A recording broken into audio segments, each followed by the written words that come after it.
Horizon TV, the beacon for the nation. Assalamu alaikum wa rahmatullahi wa barakatuh. Welcome to the NexGen Show, the voice for you. Not the youth, but the voice for you and for the youth. My name is Karagania Mwamlole. And welcome to an amazing episode we have lined up today. MashaAllah, exactly as he said, Karagania Mwamlole, it is another Monday. All smiles on this panel today, especially after yesterday's beat. Harambee Stars beating Ethiopia. How many people made dua for victory with that one, Faisal? Allahu Alam. Did you go for the match? We'll talk about that after the set, Karagania. That's why his voice is gone today. Let's talk about that on Sunday. Can you talk about that on Wednesday? Inshallah. At the Sancharia Michezo, tukiangazia jinsi Harambee Stars ilichabanga ikagaragaza kama anavyosema mwenyewe nahodha kipindi Mohamed Samo Bura. You can't miss it. You can't miss it. Alhamdulillah, we have an incredible episode today, Faisal. Often when we have episodes on marriage, yes, we always come to a consensus as the youth on the panel, and we say that things are okay. We agree. We're ready to get married on a low budget. We're ready to get married to somebody outside our race, our clan, our tribe, our nationality. We're ready. But it's the parents who need to hear it. It's the parents, it's the parents, it's the parents. So inshallah today, Faisal. Of which I feel it's pretty wrong to always put the blame on the parents. I feel to some extent, I don't feel to some extent, I know all our parents want good for us. I don't know why you keep on blaming them. They might be having valid reasons as to why they don't want us to take some steps for as far as marriage is concerned. And guidance from Allah. And yes, I'm telling you, kama unavyosema mwenye hekima, anachoona mtu mzima kama ameketi, hata upande on the tallest tree, the tallest branch, you'll never see it. Okay. You'll never see it. I hope you got it, right? I got it. I got it. That's wisdom. Alhamdulillah. That is wisdom. And we have a panel today. Yes. Who are so equipped. You know, I'm looking at them smiling to themselves now amongst each other. So equipped, so capable of dissecting this issue. Yes. Inshallah, I am confident we will come to some very, very, very valid and conclusive conclusions. Definitely, inshallah, Karagania, and I'm going to give you the privilege to introduce the two guests from Mombasa. And I'm going to introduce your favorite, Kenya's favorite, Africa's favorite, our favorite. I call him Dr. Love, the one and only Sheikh Juma Amir, who's the Deputy Imam of Jamia Mosque. Sheikh, assalamu alaikum wa rahmatullahi wa barakatuh. Wa alaikum assalam wa rahmatullahi wa barakatuh. Can I also just get a handshake there? You know, Sheikh Juma Amir, you need to shake hands. You can't just meet from the other side. This is a handshake or a handshake? Yes, Sheikh Juma Amir. Karibu kwenye kipindi, Sheikh. Shukran baba. Naam. Nafurahi. Nimeona jambo likikutana vijana. Tuna tamaa ya maisha mazuri kurithiwa. Yataendelea. Jambo ikiwa watakutana vijana, ni tamaa kubwa ya kwamba maisha yatakuwa na nguvu. So vijana ni power, vijana ni nguvu. Wakifanya wao, hata wale ambao wanasota tutashikwa mikono. Tutakwenda katika lane. Kwa hiyo nimefurahi sana kuwa na vijana. Na nini shida yenu? Jazakallah khair, Sheikh. Naam. Nimefurahi sana kuwa nayo. Kwa wale walioko nyumbani, wale madai na vijana wenzangu, Sheikh, wasia nitakupa iliyotoka kwa Sheikh Juma Amir. Kuna siku tumeketi vijana, Sheikh akatuambia, nadhani tutakuwa baina tayari ashasahau, lakini ni kitu ambacho kwamba siwezi kusahau daima maishani. No. Sheikh alituambia kazi hii haina retire wala haina kujiuzulu. Ni kazi ambayo kwamba Mwenyezi Mungu ataka tufanye na tutafanya biidhnillah. Karagania, who else do you have in the panel? We have two guests who've come all the way from Mombasa in one way or another. I am going to start on my extreme right, only because we're saving the best for last, and we have our sister here who is vying with Sheikh Juma Amir for, you know, but inshallah. To the extreme right, there is a young man, a brother who is so motivated, so determined, so mature. he's also the founder of Focused Muslim Youth. But I will let him introduce himself in a little more detail. Hussein AbdulRazaq, assalamu alaikum, brother. Wa alaikum salam wa rahmatullah. Assalamu alaikum wa rahmatullahi wa barakatuh. As my brother Karaganian has introduced me, I'm Hussein AbdulRazaq, the founder and the current president of Focused Muslim Youth, which actually deals with youth empowerment, guidance and counseling, encouraging youth to do da'wah and community service, as well as training them, equipping them with skills that they wouldn't get anywhere, like entrepreneurship skills, leadership skills, interpersonal skills. And at the same time, I'm also the organizing secretary for Taaluful Qulub, which our sister here will explain much further on what they specialize on. Okay. And our focus is mainly your focus, as the show says, next generation. It's for the betterness of the youths. Right. And you know, if we have an upcoming good generation of youths, then we have a great future for the ummah. And alhamdulillah, we are also glad that we have a guidance with us in the show, which I'd really recommend you guys for. Alhamdulillah. Alhamdulillah. Dr. Love, you have Dr. Love. What else do you need? No, shukran. To my immediate left, we have the only sister on panel today, but the best among us. As we like to say, we're always right. We're always right. Do we call you doctor, or do we just leave it as? The doctor will come later. For now, we can just stay with the psychologist. Inshallah, we have Sister Rayidha Arif, a clinical psychologist. Yep. From Taaluful Qulub. Yes. Assalamu alaikum and welcome to the program. Wa alaikum salam. Can you say something? A founder as well of Taaluful Qulub? Among the founders. Among the founders. Tell us about yourself and something small before we jump into the topic, inshallah. Okay. I'm Rayidha Arif. I'm from Mombasa, but currently studying or finishing my studies in clinical psychology, finishing the master's. I was among the founders of Taaluful Qulub, though the founder herself is Halim Al-Harazi. She has a good number of people supporting her, the idea. Her idea came about when she was experiencing challenges in her own marriage, and then she decided that we need to form something that can deal with this marriage in a more personal level, other than involving the Qadi and its offices.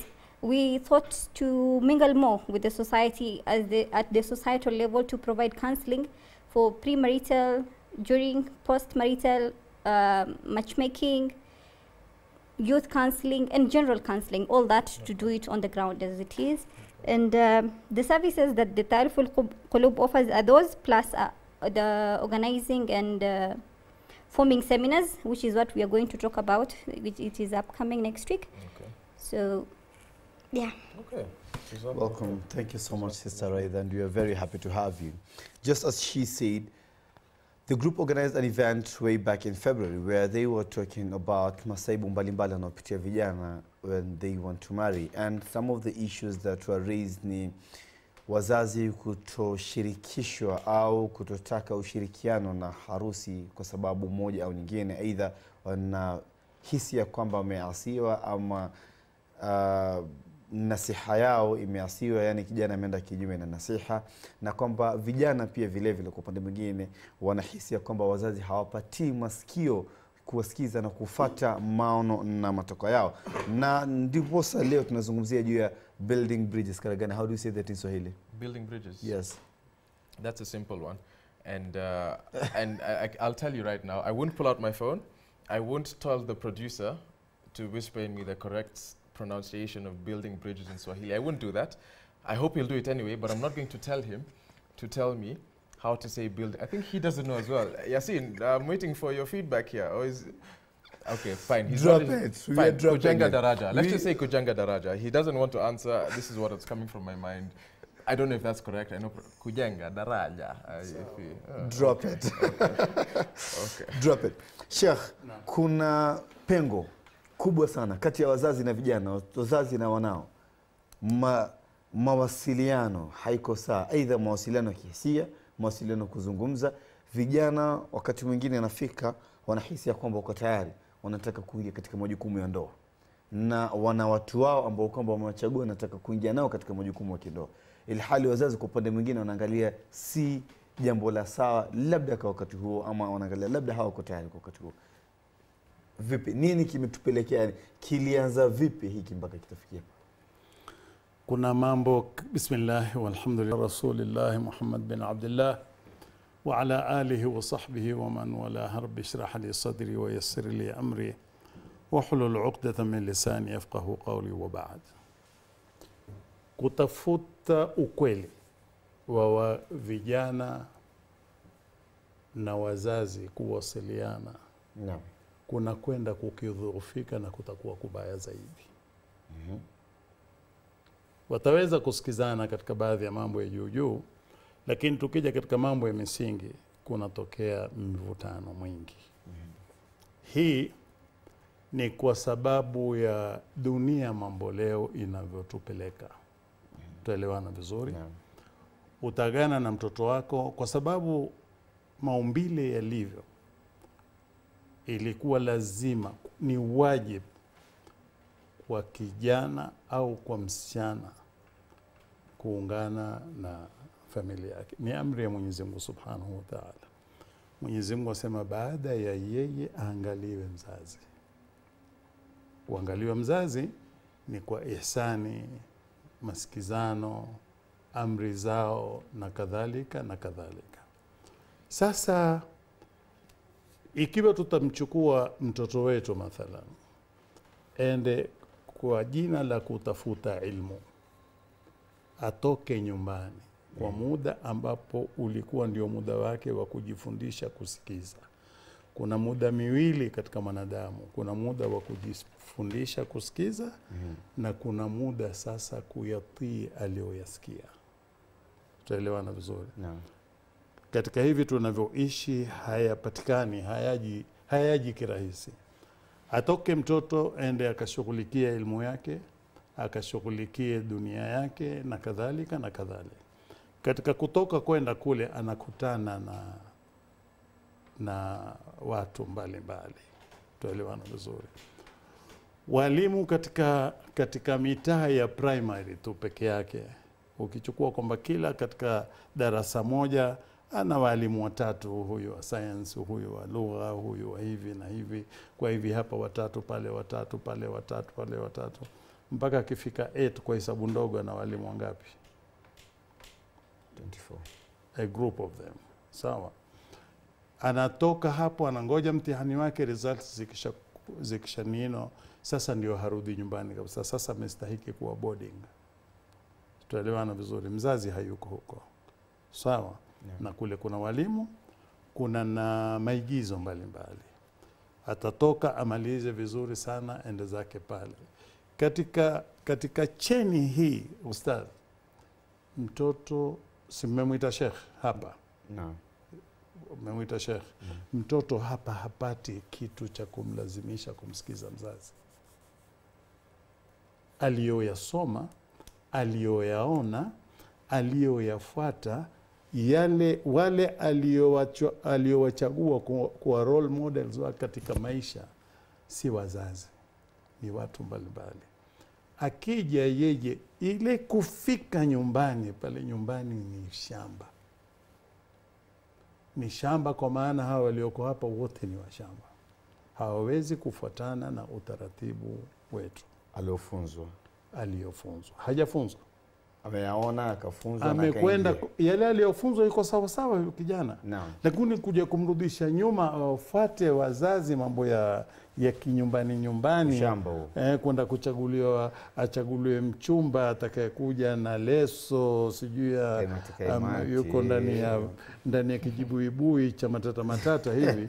Huku mshamba nini hawa wananiletea mimi? Ashazoea pizza breakfast haja kupata kaimati. Amekuwa na pizza breakfast, amekuwa na sima mwenziwe kule, amekuwa na a lot of. Waja kumpata mambo mengine. Labda tumsikie brother Hussein AbdulRazaq naomba msamaha na katika. Brother Hussein AbdulRazaq, mlikuwa katika au nyinyi mna mpango, mna kongamano wiki inayokuja. Nadhani itakuwa siku ya Jumamosi inayokuja. Na mnazungumzia juu ya building bridges between the parents. What really inspired you? What might have caused that until you thought it is important to have this seminar? Bismillah ar-Rahman ar-Rahim. In a nutshell, maybe, because you just in 30 seconds. In a few words, I'd say that many youths really want to get married. And it's for us, we care about the welfare of the youths. Okay, and one of the reasons why we want to build bridges between the parents and the youths, as much as we want the youth to get married to a stiri, but at the same time, this marriage to be successful, we need to be on the same page with our parents. Okay, na kama itakuwa tuna mvutano au there is a great gap ama kuna daraja baina yetu sisi na wazazi, hata likawa vipi zile ndoa bado zitakuwa na tashwishi. Na kulingana na so many issues, so many cases, kama kiongozi wa vijana wanakuja wananililia, kinieleza akienda kuposa anakutana na hili na lile, au msichana akija nyumbani wazazi hawataki kwa sababu ya kile na kile. Tukaonelea kwamba tukarealize kwamba there is a huge gap baina ya wazazi na vijana, na basi kwetu sisi ni lengo letu kubwa na azma yetu kwamba ni lazima jukumu letu tuweze kureduce hii gap, ndio tuweze kutatua hili jambo baina ya wazazi na vijana, ili sisi vijana tuweze kupata baraka ya wazazi katika ndoa zetu. Okay, I think that's a perfect place, Faisal. I know you want to ask more. We have to leave it there because we're going for a break and we need to bridge the second part of the program with the first. We need to bridge that gap with a small commercial break, and then we can really come and get into that discussion very, very quickly as well. So, Faisal, hold on to it. Carry it with you across the bridge until you reach the second segment and continue with that. So don't go anywhere. Stay on the NexGen Show. Stay on Horizon TV. We'll be right back after this quick break.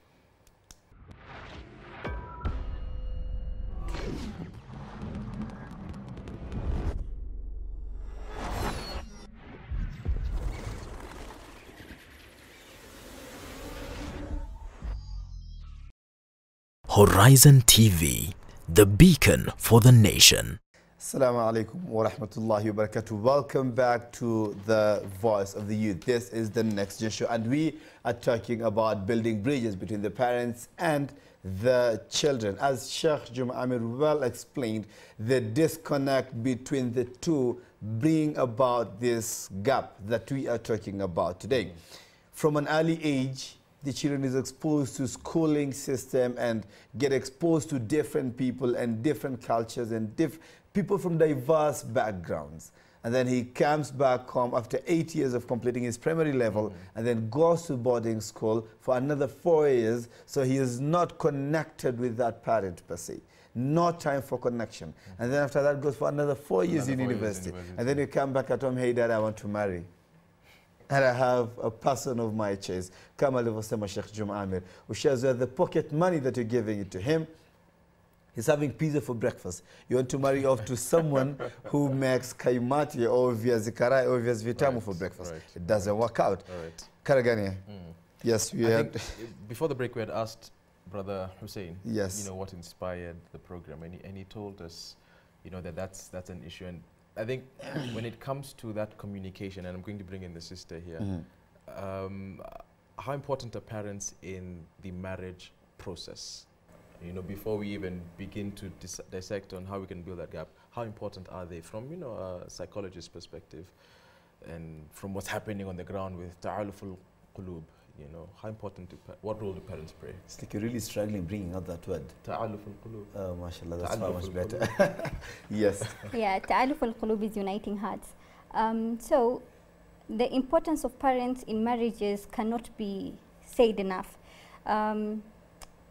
Because marriage in itself is a big deal. We are trying to encourage youths to marry early instead of postponing and doing the zina things that our brother here has mentioned. But going into marriage is a sacred thing. It's a very big thing. But not to regress, going back to the parents' influence on the marriage, they can either make it or break it, actually. That important? That important, yeah. Because to begin with, if the parents does not accept the choice of spouse, it won't go on unless the kids run away or something, which is not what we want. So parents play a huge role. But then how does that role bridge the gap with what the youth would want, the children would want? So that is where miscommunications comes up. A child or a daughter or a son would have different ideas of what they would want from a spouse or what kind of spouse they would want, but the parents have different ideas. For example, a good instance, some would say, I want from this tribe, our tribe. Another would say, I don't want that tribe. I want a different tribe. Like, for example, Arabs marrying Indians, or Arabs marrying Africans, or vice versa, like that. So there's a lot of issues, and we're not putting the blame on parents.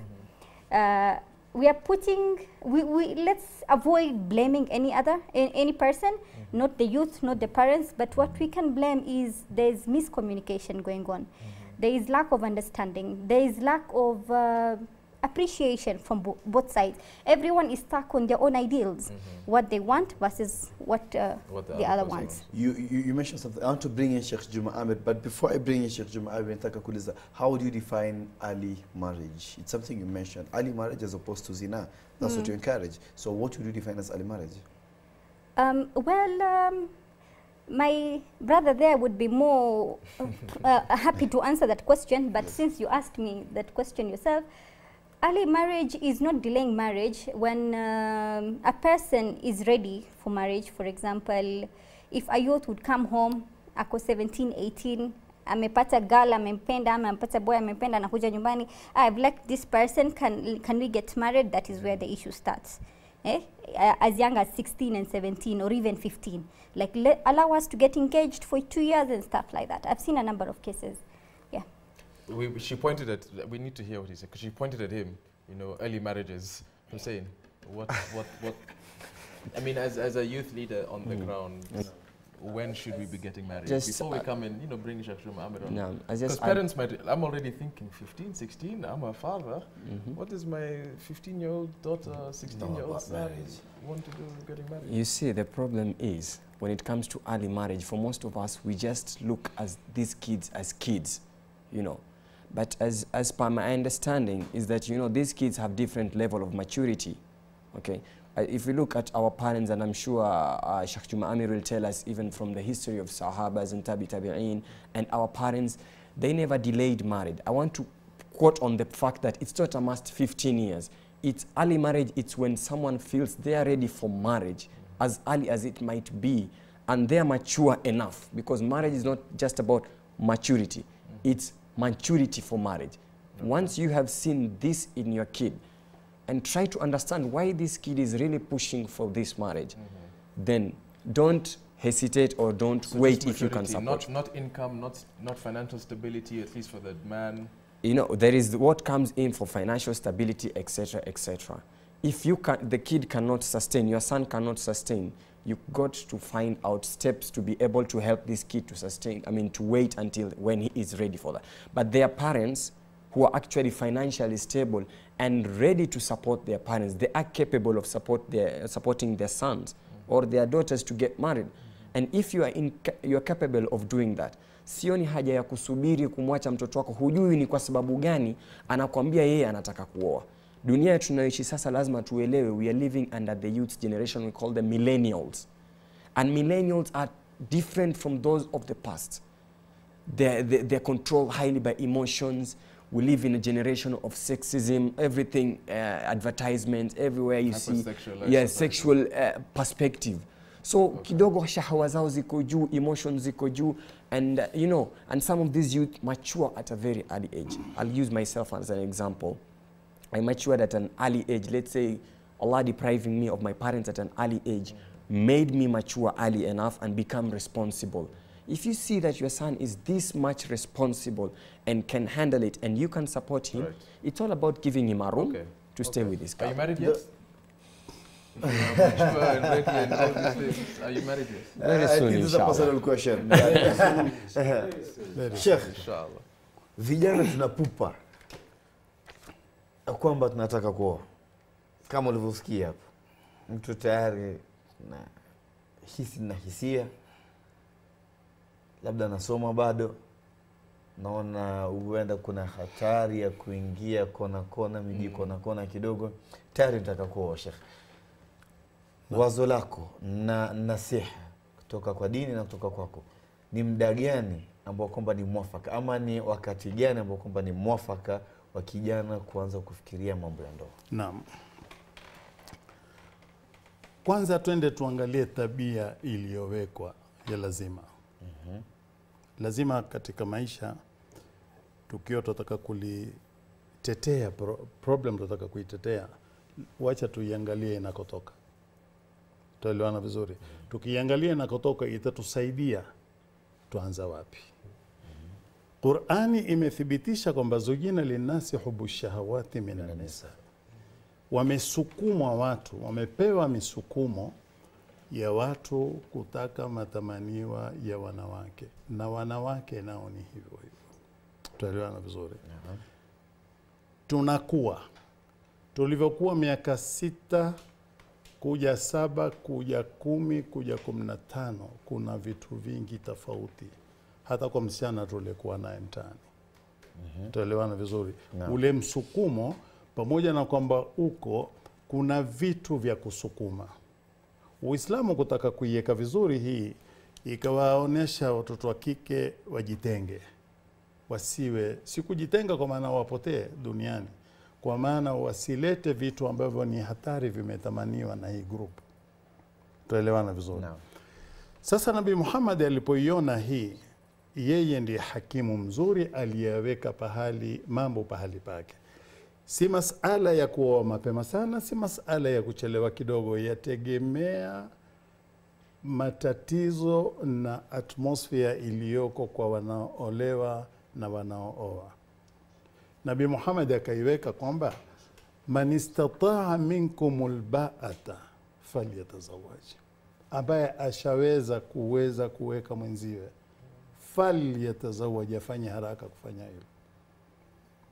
Afanye haraka, iko kwamba afanye haraka kufanya hivyo. Shida nini? Fa innahu aghadhu lilbasar. Ukishaoa itakuondolea maradhi ya kukodolea macho, vile tulivyosema vitengwe.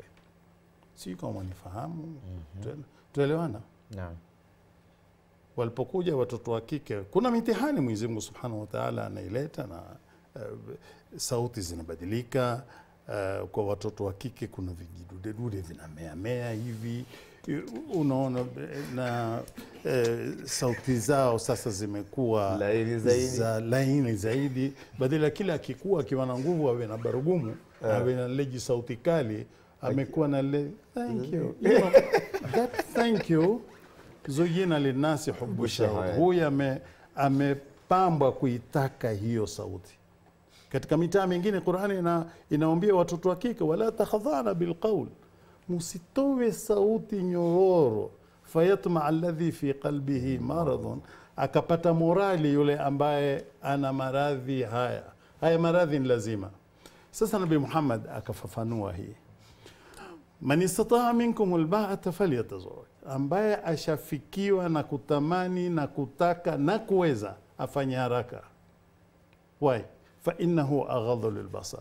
Hili ndilo litasaidia watoto wetu kuwa salama. Tuelewana vizuri. Wa ahsanu lilfarj, ndio kitu chombo cha peke yake kuoa, kuhifadhi zile nafsi, kutulia. Ukishamalizwa kule unakuwa holi, wewe utakatu kwenda zako msikitini, wewe ngoja sasa muadhini tu, utakibala nyingine. Tuelewana vizuri? Tuenda vizuri. Sasa ilipokuja fadha hii ya kuachwa vyombo hivi, vyombo vya tafutana kwa ushahidi wa Qur'an, vyombo vya tafutana, watu watafutana, sauti yavutia, sura yavutia, shingo. Wewe usikia mtu, mbona mimi haji kuniambia Sheikh, mashallah shingo yako kama twiga. Kwa nini? Kwa nini ambiwa yule anshingo kama twiga? Tuelewana vizuri? Mashallah sauti yako kama mbuni. Kwambiwa mbuni wewe? Sasa hivi vyote ni kuonesha ni kweli kumeiva. Kumeiva, hali ni mbaya. Sasa Nabii Muhammad dawa ni mbili tu kwake, au moja ya kuwazima. Fungeni haya mambo, oweni, mutaweza kusalimika na nafsi zenu zitatulia, na macho yenu macho yakishatulia hakuna cha kuona mwingine. Ni astaghfirullah, kiona mwanamke huko astaghfirullah, kirudi huko astaghfirullah, kiona mbele astaghfirullah, kwa sababu huko nyumbani whatever ashaandaliwa. Now Nabii Muhammad sallallahu alayhi wasallam akasema, fa in lam yastati, ikiwa uwezo haujakuweko, fa alayhi bisawm. Mwana saikolojia huyu atatueleza afunge huyu, kupunguza katika kufunga kunapunguza dharba za matamanio. Uone Ramadhani ikifika msikiti wa Jatele, wewe wapi wale watu? Kwa sababu wakishafunga hakuna atakaye, kuna upungufu mwingi umetulia. Kwa sababu hii twaliangalia tatizo. Je, tatizo ni la kuoa mapema au la kuchelewa? Kwa ilivyokuja kwa mpango wa Mtume, kuna hatari kuchelewa ovyo ovyo. Ikiwa kuchelewa kwako hakuna sababu, kutakuwa wewe ni hatari. Kupatikana kijana mtaani amebaleghe, na sisi tuna watoto wa kike wenda skuli, warudi. Tunataka sisi mwenye yule kijana ndio tunataka situletee balaa. Lakini kwa fodha hii iliyoko, haya mambo yalivyokwenda balaa imekuwa kidogo kuna shida. Kwa sababu hii wazazi nao, tumezungumza habari ya wazazi hapa. Kwa nini? Mzazi amesomesha mtoto kwa taabu sana, nyumba iko rahani, shamba nusu limeuzwa. Tukenda kuangalia mambo ya elimu sasa hivi si kitu rahisi kwa kila mtu. Utaelewa vizuri. Namtaka mtoto huyu angalau arudi aje atusaidie kulipa hizi, kukomboa baadhi ya vitu. Sasa kijana huyu ni vizuri tumuoze tunayemweza sisi, akenda akichagua mwenyewe. Sijui kama wapaona hapa ustadhi. Hii wazazi si kwamba wana shida, wewe utoa nani, utakuwa nini baadaye. Tuaona sisi afadhali huwe amuoe binti ammi yake, amuoe jirani yetu ambaye tuwezana, tujuana, tushazoeana, tushaitana kama ndugu. Itakuwa kidogo huyu kijana tuweza kumcontrol, atatulipia kodi ya nyumba, atatulipia maji, atatulipia hospitali, atatulipia hiyo. Lakini tukimuacha huyu ende huko alikopanga, kidogo hatuoni kwamba tutapata nafuu. Tutakuwa na uzito kidogo. Sasa unasingizia tu ni ukabila nini. Huyu mwenye kabila wewe mwache wewe na senti uangalie.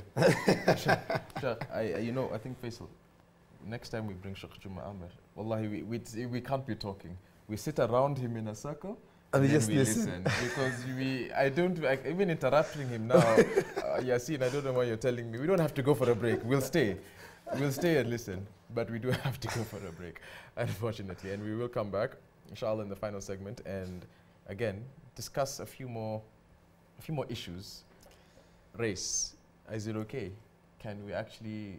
And how do we tell our parents this? You know, that quick question even before we go for the break. Hussein, who's invited for this conference, the event that you're happening? We're mainly targeting the youth and the parent, because you want to build bridges. Parents are invited as well. In fact, they are more encouraged to attend so that they can hear out the voice of the youth. Great. The cries of the youth. We'll talk about that, inshallah, after the break. Don't go anywhere. Don't touch your remote. Throw it away. TV for the rest of your life, because we're going for a short break, and we'll be right back as soon as we come back.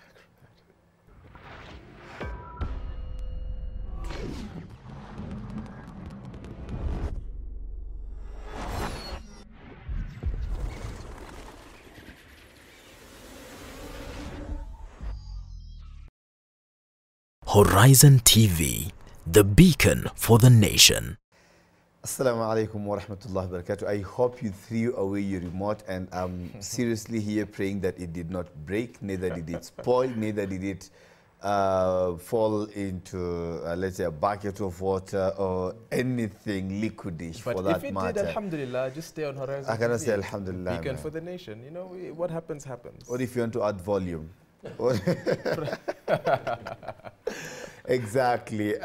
We are just in a classroom kind of a setup, because the eldest, the wisest, the most knowledgeable among us was giving us amazing lessons and giving us a perspective of our parents that I had never, ever thought of. And I don't know about the rest of the panel. I don't know. Have you ever thought of it in that angle? Not really, not consciously like that. You know, it wasn't articulated that way. Subhanallah, it was just so eye-opening. Have you ever thought of it like that? I have thought of it. However, the big question is, as per our theme, which is facing reality, is this reason that they are giving accepted Islamically. Is this what Rasul sallallahu alayhi wasallam taught? I think we'll go to that, but first I'd like to hear Sister Rayidha's reaction. What our Sheikh has to say was very real, the Islamic perspective and all that. But I'd like to oppose an idea that he had about our parents wanting us to marry a more manageable spouse because to get back their fruits, more so financially. I would like to oppose because I know of instances where different tribes proposed for the other, and like the girl is from a poor background, the guy is from a rich background, but still they're of different tribes and races, it was still refused. I think manageability here and management in the whole aspect, Sheikh was not only focusing on financial management, but even character-wise management. Marrying people from the same culture, come on the question, Sheikh. Even Sheikh were encouraged even in terms of deen, marrying somebody a little... But is there anywhere that says that marrying someone from a different culture, I mean, that person, I mean, manageability will be difficult than marrying someone in the same culture because there are lots of married people who have married cousins and cousins, you know, somebody married to their cousins or somebody from the same tribe, from the same race, but they're still facing the same problem, the same person are marrying from a different tribe. So I really... Kuoa ni fani. Imemchukua Mtume Muhammad sallallahu alaihi wasallam wakati mrefu sana kurakibisha mambo ya ndoa. Amekuja kuta ndoa Nabii Muhammad sallallahu alaihi wasallam na amekuja kuta namna zinavyopeperuka hata kwa wale ambao walikuwa wako karibu. Kumeingia shida nyingi katika maisha yetu, ndugu zangu. Maisha ambayo yako katika matatizo ya ndoa ni watu kutojua wanalolitaka. Usidanganywe na girlfriend na boyfriend uliodumu miaka 4 katika maafa mbalimbali. Huyu girlfriend uliye naye au huyu boyfriend uliye naye, ukija kwanza kumtia katika fikra za wazee, wewe ulikuwa na makosa. Hakufaa huyu mfike hapo mlipofika. Huyu ana tabia mbaya, azani hatu la yankihuha illa azani, ni Qur'ani. Ikiwa huyu amekuwa ni mchafu, amekuwa na wewe kwa ABCD, hatufai kumkubali kama mke. Haiji kwa sababu ati mara nyingine ni ukabila nini. Ile tabia ya vijana, Nabii Muhammad sallallahu alaihi wasallam amekuja na habari ya kutuogopesha. Walipokuwa wakidiskasi yeye na Jibril mambo ya iman na mambo ya nini, yamekuja kuulizana. Nabii Muhammad amuuliza Jibril, lini kiyama? Amwambia Muhammad, kusema kweli baina mimi na wewe uliuliza na mimi niliulizwa, tuko sawa sawa kwa jambo hili. Lakini na ideas na alama. Siku siwezi kuambia kitakuwa Novemba Ijumaa, kitakuwa Novemba 20, sina habari hii. Lakini shtuo zake, alama zake nazo. Nini alama zake? Na aambiwa Nabii Muhammad na Jibrili, antalida al-amatu rabbataha, wazazi watakuwa wanazaa mabwana zao. Itabadilika tabia ya kwamba wazazi ndio wanaweza kuhukumu, msichana wangu afaa fulani, msichana wangu amfaa fulani, kijana wangu amfaa fulani. Litakwenda hili kwa sababu ya matangamano ovyo yaliyopatikana ya vijana na wasichana. Twenda yule akimchagua yule. Nabii Muhammad sallallahu alaihi wasallam ameshauriwa na sahaba si mdogo, Murthad bin Abi Murthad, ambia mimi nilikuwa na girlfriend huko Maka. Na yule Murthad baada ya watu kuhama kutoka Maka kwenda Madina, yeye alikuwa akirudi kwa siri Maka kuwasaidia wale wazee walemavu ambao hawawezi kuhama, imani zao zimezuiliwa, magandamizwa na Makureshi, akijaribu kuwapitisha. Ilikuwa ndio kazi yake. Akaenda Maka kwa kazi hiyo. Msichana wake alikuwa akiitwa Ainat, akapata habari Murthad amekuja. Wajuana, wamekaa katika boyfriend na girlfriend na boyfriend miaka naenda miaka rudi, while they are in Maka.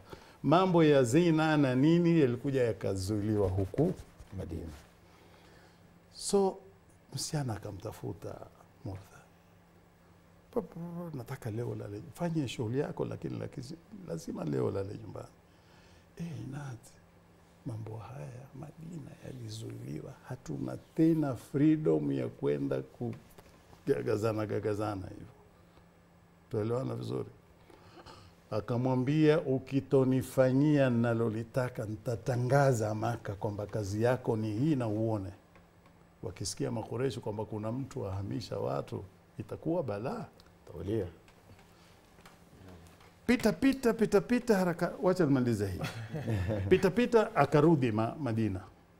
Akamwita Mtume kando. Ya Rasulullah, mimi nilikuwa na mwanamke tukipendana siku nyingi na hivi, na yuzi tumekwenda, ametaka mabaya, kamwambia Uislamu sikuweza. Niache nimuoe. Mimi nataka kumuoa ya Rasulullah semaje. Mtume akanyamaza. Si muda mrefu imeshuka azaniyatu la yankihu haidazan. Akamwambia, sikiza hii. Maadamu huyu mumeanza machafu na yeye, maadamu huyu mumeanza pilka za kabla ya hivi, huyu hafai. Sema Mtume sallallahu alaihi wasallam. Sasa na hili ndilo ambalo limekita mizizi sasa hivi. Balaa yote iliyoko, wazazi hawako sampuli moja, si wote kwamba wote wanatamaa kwamba mtoto wao atawani hino.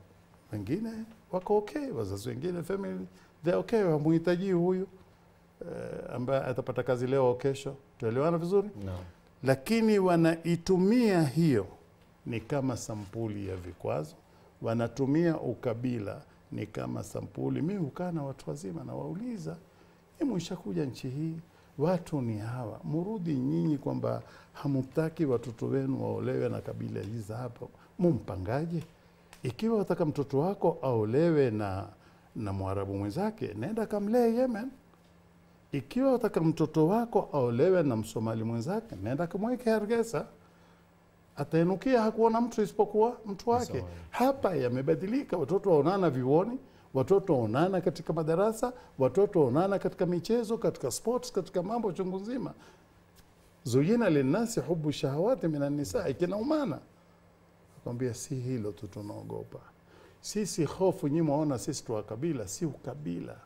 Kwa namna tulivyomlea mtoto wetu na mazingira aliyofanywa kimwili na kadhalika, daktari yuko atatueleza, tuwajua huyu hawezi kufaulu upande huo.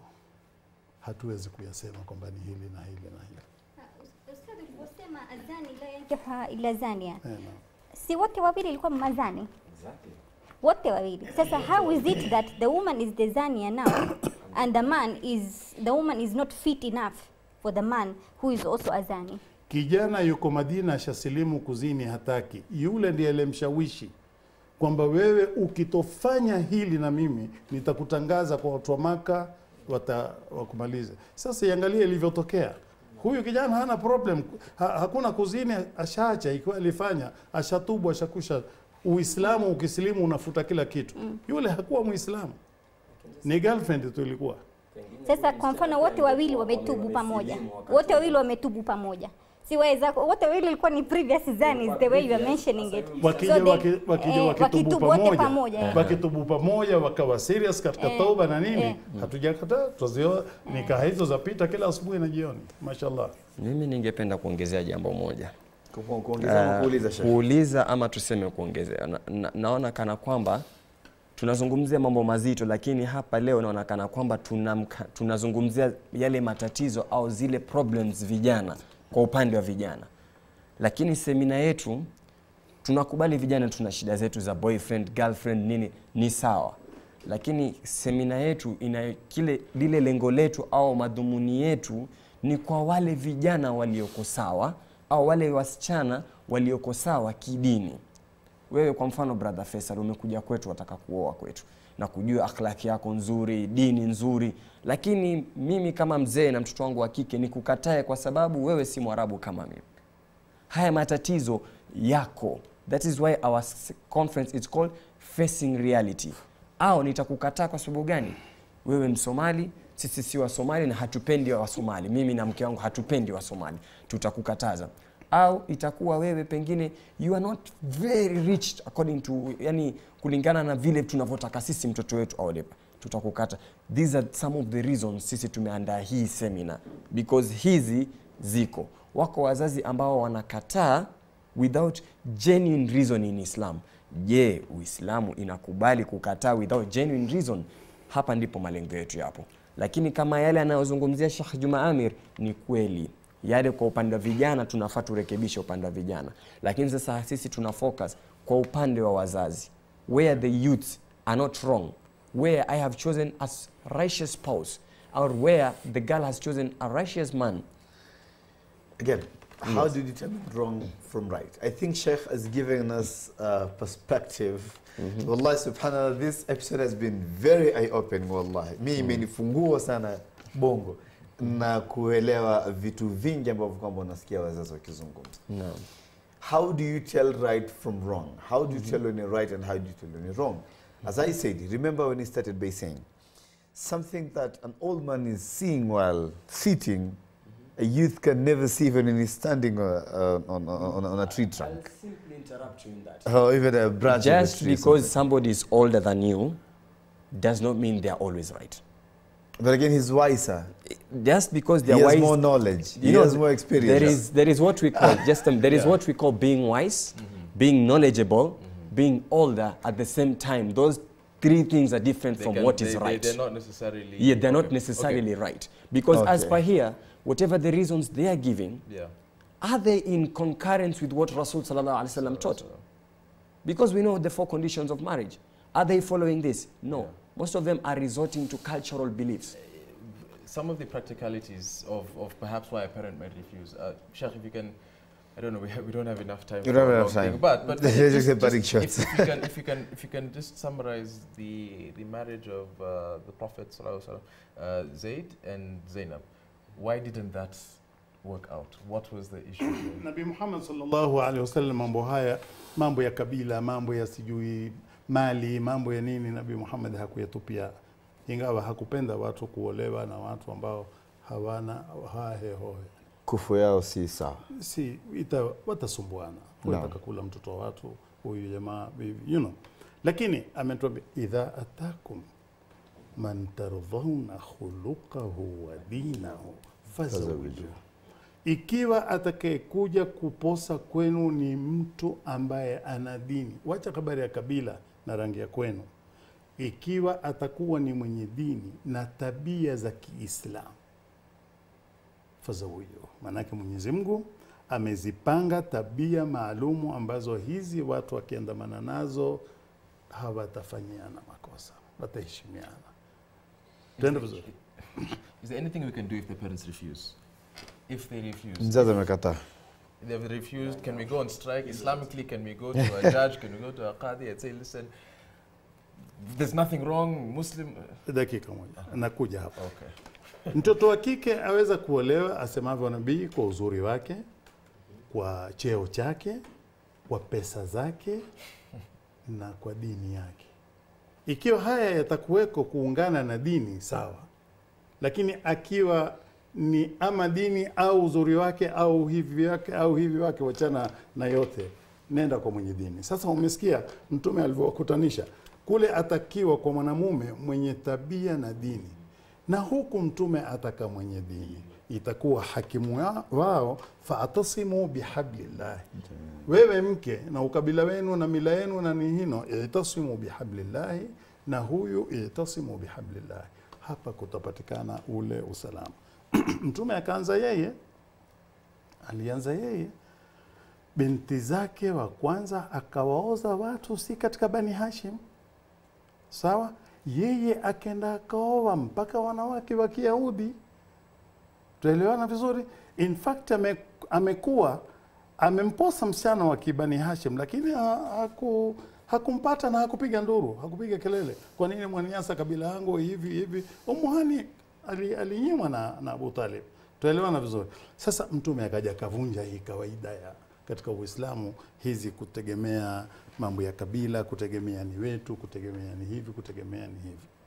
Hili limeripuka tena kwa sababu ya upungufu wa dini hata kwa Waislamu. huyu msichana wetu hamfai huyu kwa sababu atamsumbua, huyu hatukumlea kwa dini. Iko wamesema watu, hatukatai kukupa msichana wetu, si kwa sababu tukubagua. Huyu wewe mshika dini ni mtu wa msikiti, wamjua huyu, walimwambia wazi, na upande ule kuja hivi pia yaweza kupatikana. Sasa matatizo hapa ni malezi.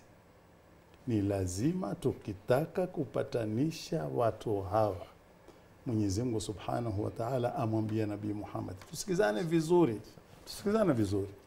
Lau anfaqta ma fil ardhi, lau ungespendi kila peni iliyoko katika dunia, ma alafta baina qulubi, huwezi kuwashikanisha watu.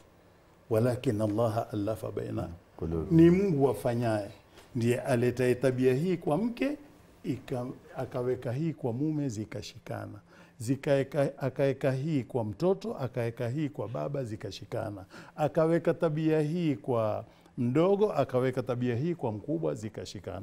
Uamuzi uko kwanza, tuwe serious na dini yetu, tuweze kuwaleta watoto katika mipango ya malezi ambayo itakubalika kupeleka maisha. Mtoto wa kike kuolewa tu kwa sababu ni mzuri ni hasara kubwa. Huyo kisha tafanyika nini? Na si kitambo sana, kishazaa mimba mbili tu. Jazakallahu khair. Vile vilivyopewa majina sijui maapple mandegani manini ya mkondo wapi.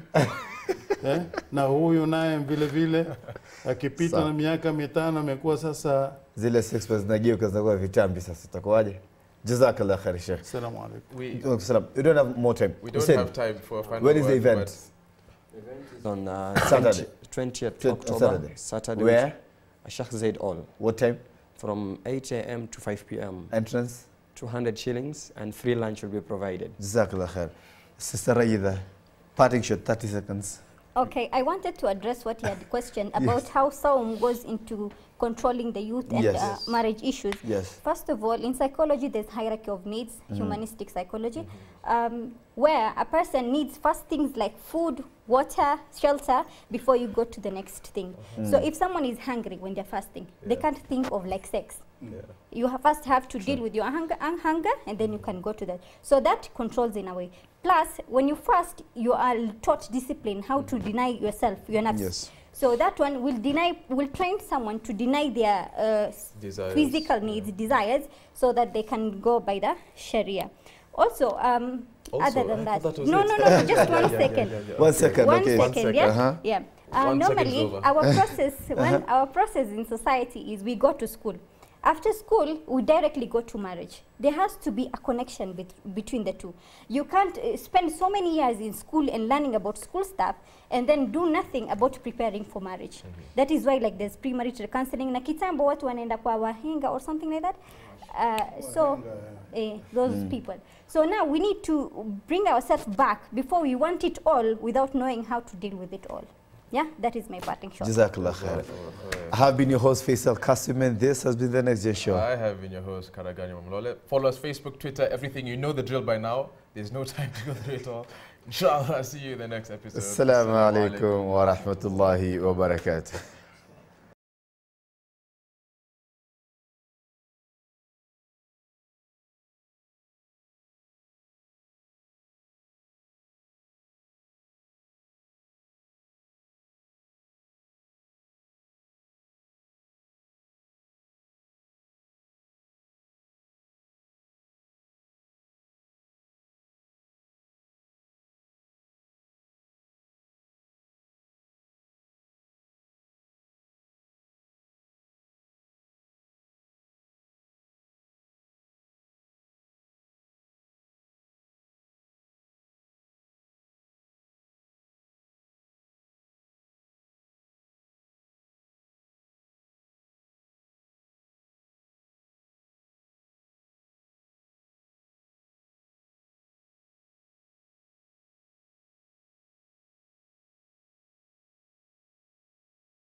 Horizon TV, the beacon for the nation.